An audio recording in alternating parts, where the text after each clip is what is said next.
Salut et bienvenue sur le podcast du blog lesdessinsanimés.fr avec à ma droite Nico et à ma gauche Manu. Et devenez incollables sur les dessins animés en tout genre. Bonjour et bienvenue chers amis des fans dans ce nouveau podcast du blog lesdessinsanimés.fr. Aujourd'hui nous allons vous parler d'une série steampunk faite par le studio Bones. On va parler de Full Metal Panic, mais la première série. Et pour cela, pour m'accompagner dans ce podcast alchimique pour le coup, notre expert justement en symbole, notre cher Juju Bafi est avec nous. Bonjour tout le monde. Expert, c'est un grand mot. Ouais, c'est là, il fait son modeste, ouais, comme d'habitude, vous le connaissez. Donc très bien. Donc on va, après cette présentation haute en couleur, on va faire un bref récapitulatif de l'histoire, hein, n'est-ce pas? Allez, je m'y colle si tu veux. Tu t'y colles? Je vais essayer. Ça va être court. Vas-y. Non, mais c'est bon, je développerai.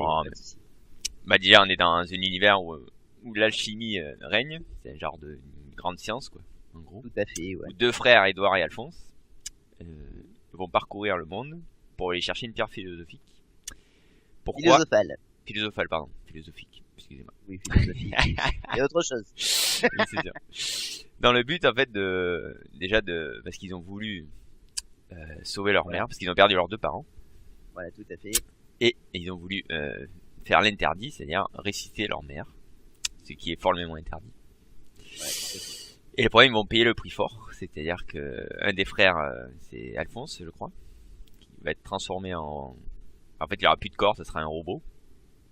Oui, enfin, ça sera une armure, une armure incarnée, voilà. En fait, une armure vide où il y a quand même son esprit. Voilà, tout à fait. Et Edouard, son frère, qui va perdre une jambe et un bras, non? C'est ça. Voilà. Du coup, ils vont parcourir le monde pour aller chercher une fameuse pierre philosophale qui leur permettrait de retrouver leur corps initial. Oui, voilà, ouais, tout à fait. Et bien sûr, ils vont rencontrer des péripéties pour y arriver, quoi. Et sachant qu'ils sont âgés de 12 ans, je crois, non?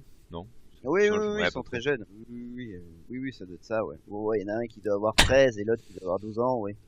Donc voilà, ils ont juste un an d'écart, donc oui, tout à fait.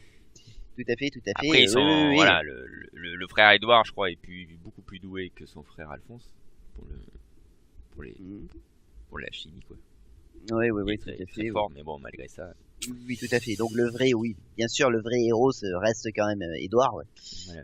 Edouard, oui, bien entendu, qui reste le héros vraiment charismatique, reléguant un petit peu Alphonse au second rôle, quoi. Et en plus, Alphonse est vraiment du coup très grand, le fait qu'il ait une armure, du coup. Oui, alors bien entendu, bon, on en parlera un peu plus tard. Voilà. Bien entendu. Oui.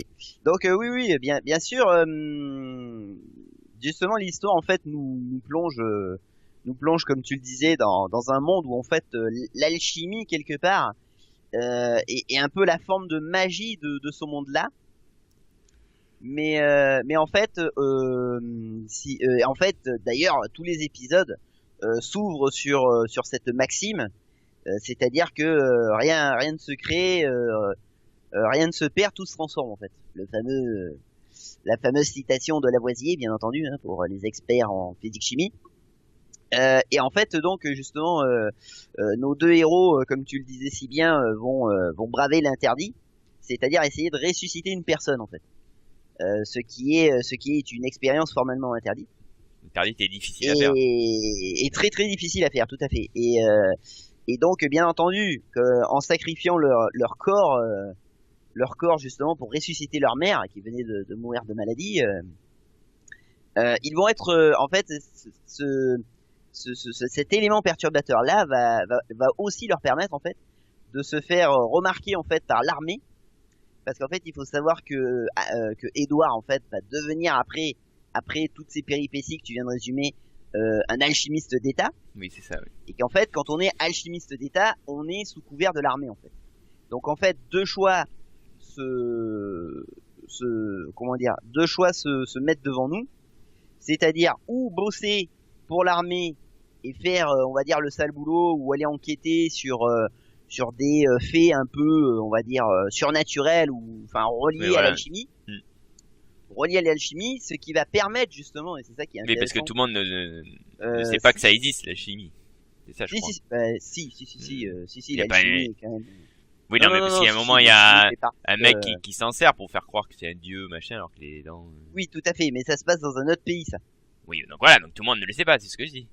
Oui, non, mais sachant qu'en fait, justement, voilà, ils vont enquêter sur certains faits surnaturels, dans le sens où les gens sur lesquels ils vont enquêter, les frères Alric, sont apparemment des personnes qui posséderaient quelque chose d'autre que l'alchimie, en fait. Oui, voilà.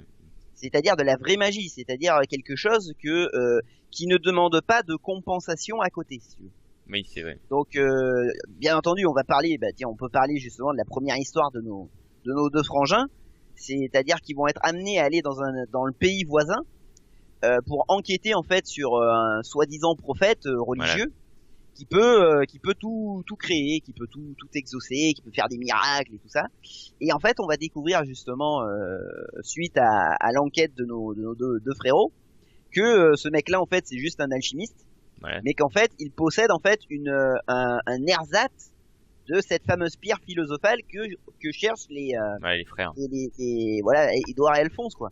Donc du coup, ça va justement les mener toujours sur cette fameuse quête de trouver cette pierre philosophale qui est capable de vrais miracles, en fait, hein, parce qu'elle te permet de créer tout ce que tu veux sans compensation.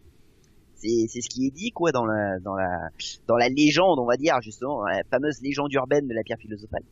Sauf que le problème, c'est que les frères, eux, cherchent justement à comment la fabriquer aussi. Oui. Donc il y a tout un truc aussi qui va nous mener à comment elle est fabriquée, voilà, il y a tout un tas de raisons occultes sur pourquoi il n'y a pas de recherches qui sont faites sur la pierre philosophale, voilà quoi. Et on va découvrir justement au fur et à mesure de l'animé l'horrible vérité, quoi, dessus cette fameuse pierre, quoi. Donc en fait on est avec on va parler un petit peu de l'animé. Donc il faut savoir que l'animé, en fait, il a été produit la première série, justement, celle dont on parle aujourd'hui, parce qu'il y en a eu une deuxième, justement, qui est arrivée après en 2008 et qui est Brotherhood, hein. Il faut faire la différence entre justement Full Metal Alchemist et Full Metal Alchemist Brotherhood maintenant. Donc en fait, la première série, en fait, elle a été produite entre 2003 et 2004, et en fait, donc c'était Studio Bones qui s'en est occupé, donc studio qu'on connaît très très bien. Ils ont fait Raxephone et Wolfrain, hein, bien entendu, les deux séries qui sont absolument fabuleuses. L'animation est de très très bonne qualité. Pour ça, le studio Bones a très très bien bossé sur la première série. Et en fait, pour anecdote, ce qu'il faut savoir, c'est que à cette époque-là, il y avait une espèce de mode un peu bizarre.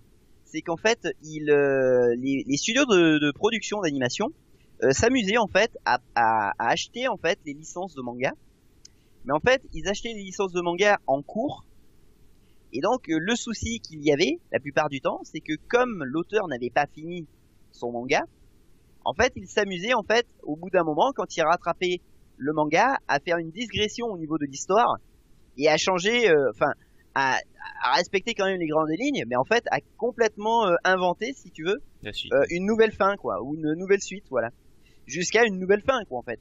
Parce que ce qui est rigolo, c'est que si vous regardez les deux séries, que ce soit Full Metal et après Full Metal Brotherhood, c'est qu'en fait Full Metal et Brotherhood, sur le commencement, c'est quasiment la même chose, à quelques trucs près, et en fait au final on se rend compte que très très vite ça n'a plus rien à voir, quoi, au niveau de l'histoire. Donc c'est assez rigolo. Il y a des personnages qui n'existent pas, par exemple, sur les deux séries. Enfin, il y a des personnages qui ont complètement été occultés sur une des séries et qui ont été rajoutés sur l'autre.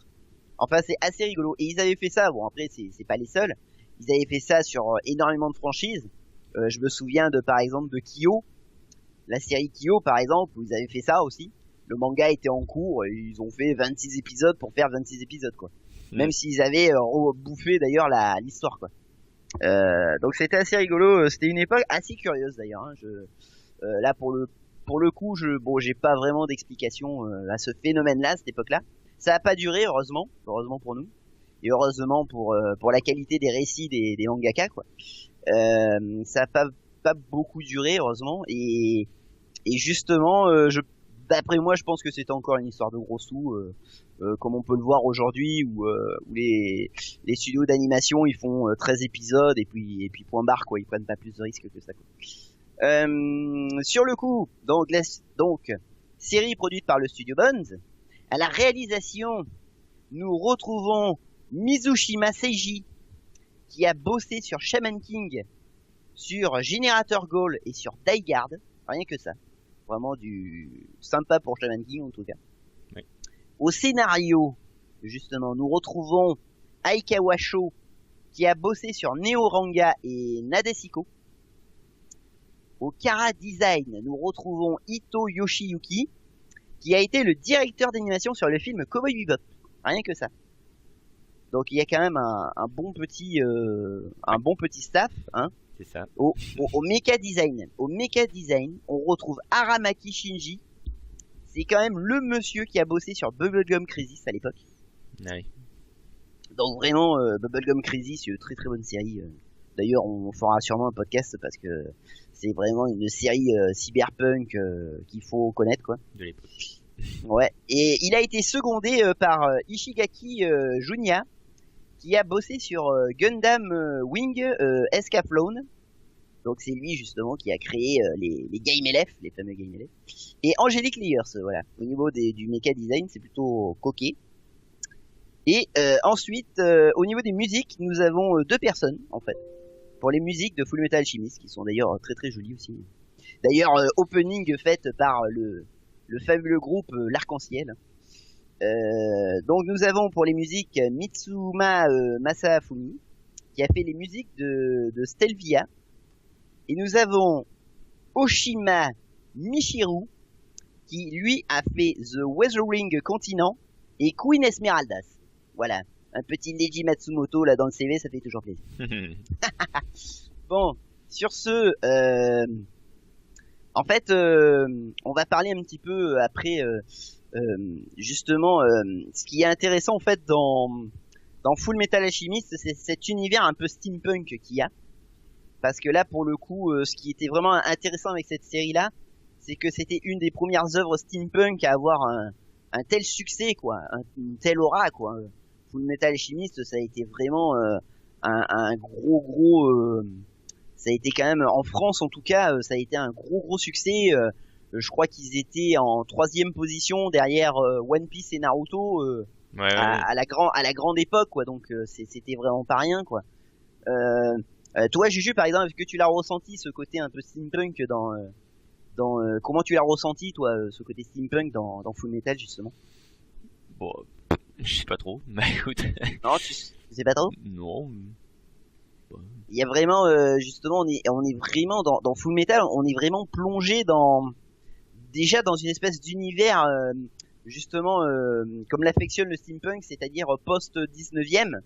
D'ailleurs, dans Fullmetal Alchemist, on a vraiment l'impression qu'on est, voilà, dans une vieille capitale. Bah, pour la capitale, d'ailleurs, bon, moi je trouve qu'on est vraiment dans une espèce de vieux Berlin, tu vois. De vieux Berlin des années. Et d'ailleurs, on voit un peu avec les trains aussi. Ouais, avec les trains, voilà. On se rend compte, d'ailleurs, bah justement, on se rend compte très très vite que l'alchimie permet justement cette espèce d'énergie, on va dire, de substitution à nos énergies fossiles que nous on a connues, quoi. Ouais. Ou même au nucléaire, si tu veux, qui a pris le pas justement sur ces énergies fossiles. Comme justement on le prône dans le steampunk, parce que le steampunk qu'est-ce que c'est avant tout imaginer un univers où justement on n'a pas eu les nouvelles énergies comme on a pu les connaître, mais on a gardé les énergies fossiles, où on a substitué ces énergies fossiles à quelque chose de surnaturel, tu vois. Donc là, pour le coup, dans Fullmetal Alchemist, c'est intéressant parce que c'est l'alchimie, justement. Ouais. L'alchimie qui est justement un ancien art occulte quelque part. Hein. Même pour nous, quelque part, c'est un petit peu l'ancêtre de la chimie. Hein. L'alchimie, c'est quelque chose qui date quand même du temps moyenâgeux. Hein.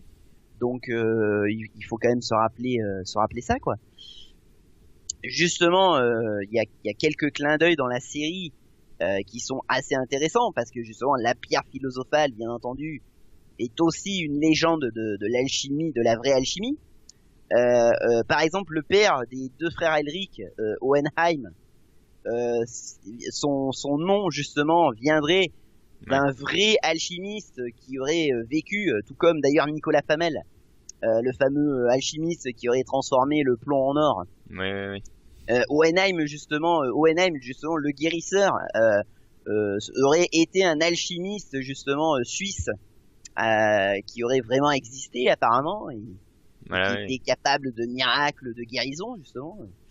Sachant qu'on sait que voilà, le père est une brute en alchimie. Donc. Voilà, oui, tout à fait, oui, tout à fait. Donc voilà, c'est très très intéressant. Il y a les fameux, justement, dans ce monde-là aussi, il y a les fameux automails, qui sont justement la spécialité de l'ami d'enfance, voilà, de Edward, la fameuse Winry Rockbell. Et justement, ça aussi, ça rajoute un petit peu au côté steampunk.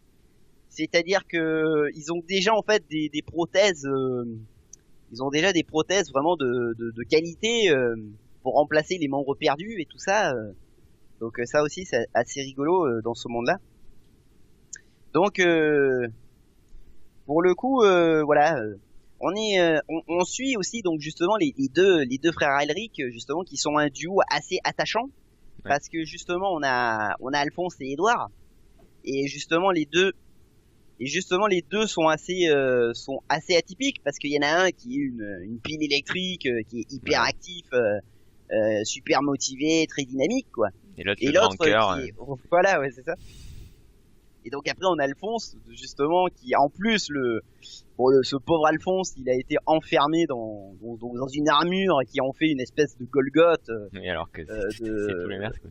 Ouais, c'est tout l'inverse, c'est un gamin de 12 ans, quoi. En vérité, quoi.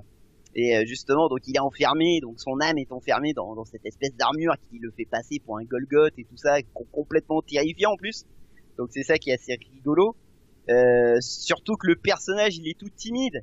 Que justement, il est vraiment à l'opposé de son frère. Il est tout timide, tout gentil. Et surtout, donc, comme en plus c'est souvent ça, c'est le Edouard est comme plus petit du coup. Tout le monde croit que c'est Edouard le petit frère. Alors ça, voilà. ça le rend fou. Ça c'est fabuleux. Ouais. Voilà, ça c'est fabuleux. Ça fait partie justement de l'humour qu'on peut retrouver aussi dans Fullmetal Alchemist. Oui, voilà, il y a un peu d'humour. Ouais. Parce qu'il a après, il a un bras en métal, une pierre en métal qui a été fabriqué par une amie d'enfance, Winry, qui est en fait la mécanicienne, quoi, qui lui répare à chaque fois son bras quand il le perd.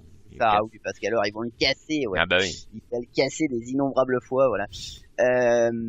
Donc ce qui est rigolo, voilà, donc on peut parler justement de là aussi ce fameux duo un peu atypique des frères Elric, qui est justement assez drôle parce que on a Alphonse justement qui est immense, et justement Edward qui est complexe sur sa petite taille.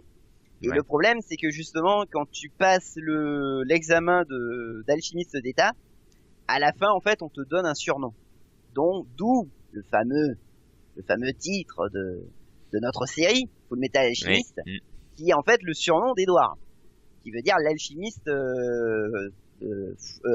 tout en métal. Oui, voilà. Le souci, c'est que quand il débarque quelque part, et que la rumeur en fait les précède toujours, parce qu'on dit voilà, tout le monde sait déjà que le Fullmetal Alchemist va arriver et tout ça et tout. Et le problème, c'est que dès que les gens voient le pauvre Alphonse, ils croient que c'est lui l'alchimiste Fullmetal, quoi. Parce qu'il est dans une armure, justement, il est dans une armure tout en métal, quoi. Donc c'est assez rigolo, parce que bien entendu Edward, lui, ça le rend fou furieux d'être relégué au second rang, quoi.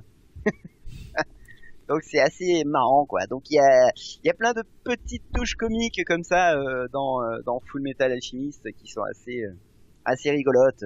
Donc bien entendu, il y a d'autres personnages hauts en couleur dans Fullmetal Alchemist. Déjà, il y a ceux, voilà, on peut parler de nos persos préférés, voilà. Oui, voilà. Après il y a ceux qu'on voit vraiment beaucoup. Enfin, moi, mon préféré, c'est Armstrong. Louis Armstrong, comme par hasard, le gros bourrin. Le culturiste rigolo.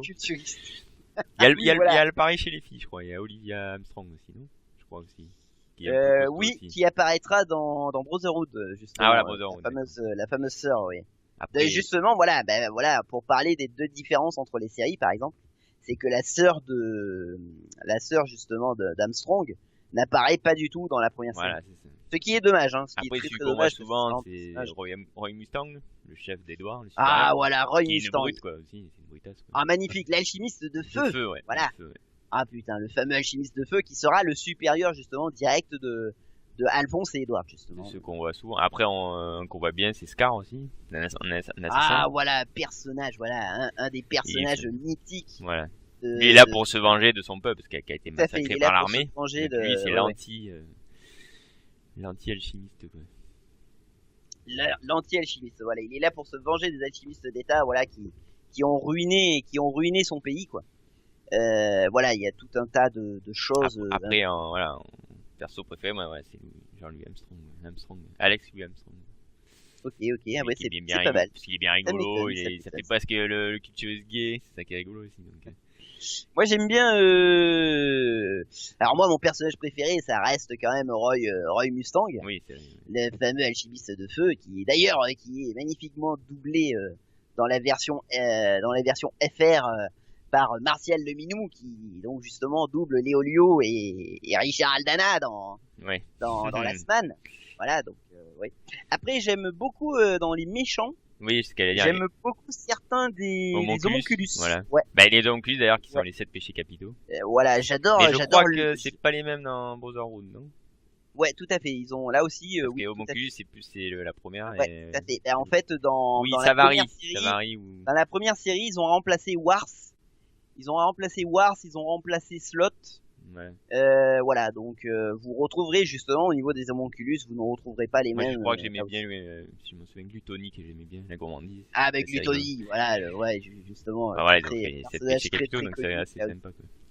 Ah, j'adore, ouais, qui veut tout le temps bouffer, enfin, ouais, qui est assez horrible de par son innocence, son innocence et tout, quoi. Une que j'aime bien aussi, c'est Izumi, le maître des frères Eric, Izumi Curtis. Tout à fait. Qui est assez une brutasse aussi. Elle est marrante aussi.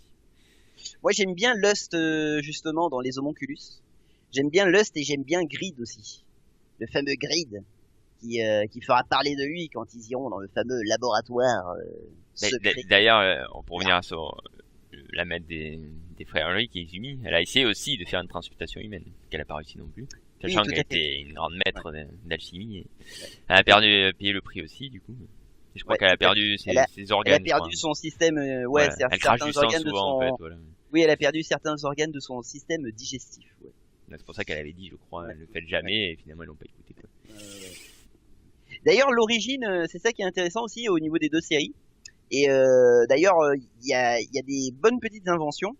C'est qu'en fait, au niveau des séries, il faut savoir que les homonculus n'ont pas la même origine, on va dire. Et ça, c'est intéressant aussi. Ouais. N'ont pas la même forme de création, par exemple.